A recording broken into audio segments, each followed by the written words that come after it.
hakim pra-peradilan menerima permohonan pra-peradilan kami hanya meminta bahwa penetapan tersangka dengan menggunakan pasal 32 itu harus digugurkan. Ya. Praper kedua kita ini lagi-lagi kita ingin pelaksanaan hampir sama lah dengan praper pertama. Kita melihat supaya nanti besok kita lihat sebenarnya ada saksi dari kita, bagian juga ahli dari kita. Kita sudah selesai hari ini jawab jinawab. Tadi sudah dikatakan Bang RH. Kita juga punya beberapa kesimpulan bahwa jawaban dari istilah ini jawaban ya, walaupun jawaban dan duplik mereka kita belum puas jawabannya sebenarnya. Bahwa pengenaan pasal 32 ayat 1 ini apa sih dasarnya kan begitu.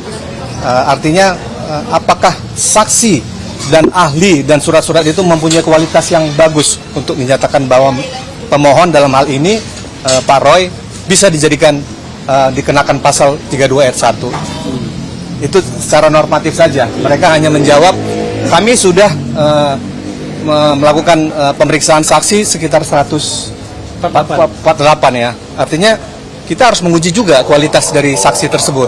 Bagaimana? Apakah kualitas tersebut memang bisa dikenakan terhadap Pak Roy untuk pasal 32 ayat 1 sebagai bukti awal permulaan yang cukup untuk dijadikan pengenaan pasal 32 ayat 1 Undang-Undang ITE.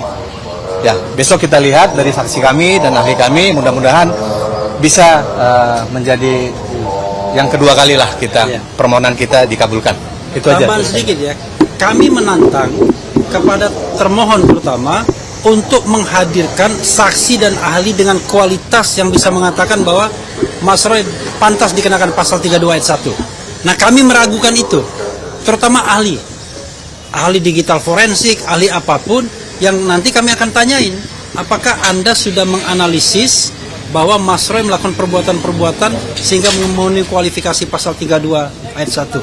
Termasuk juga saksi yang melihat Mas Roy mungkin mencuri dokumen atau kemudian meretas, melakukan hacking dan lain sebagainya. Itu yang kita ingin ketahui dari termohon Polda Metro Jaya ini, apakah mereka memiliki saksi dan ahli dan kualitas itu.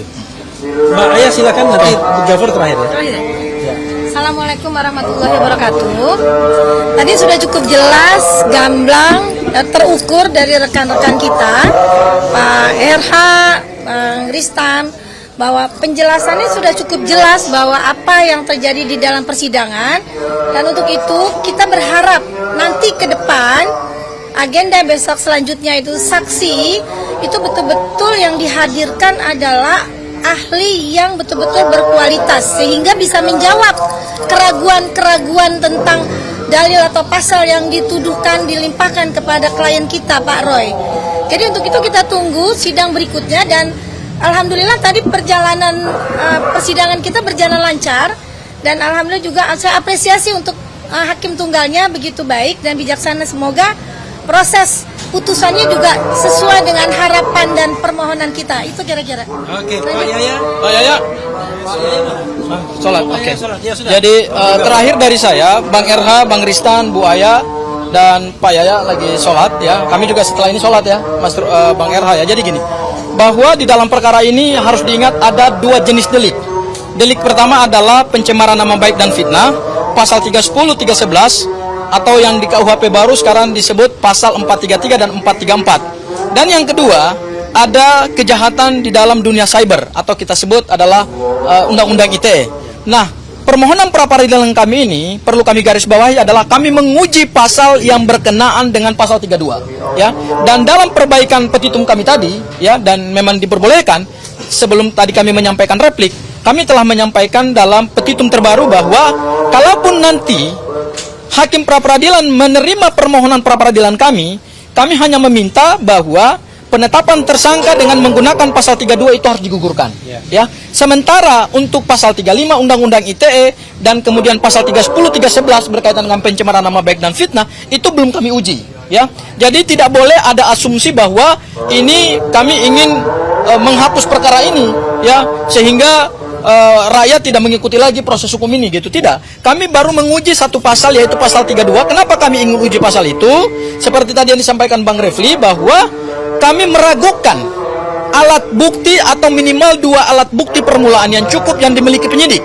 Dan tadi dalam jawaban termohon dan kemudian mungkin dalam dupliknya juga, karena tadi dibacakan, tidak dibacakan, dianggap sudah dibacakan, bahwa sampai sejauh ini termohon Polda Metro Jaya belum mampu menguraikan apa dua alat bukti minimal yang cukup untuk menggambarkan peristiwa pengerusakan dokumen elektronik yang ancaman pidananya 8 tahun.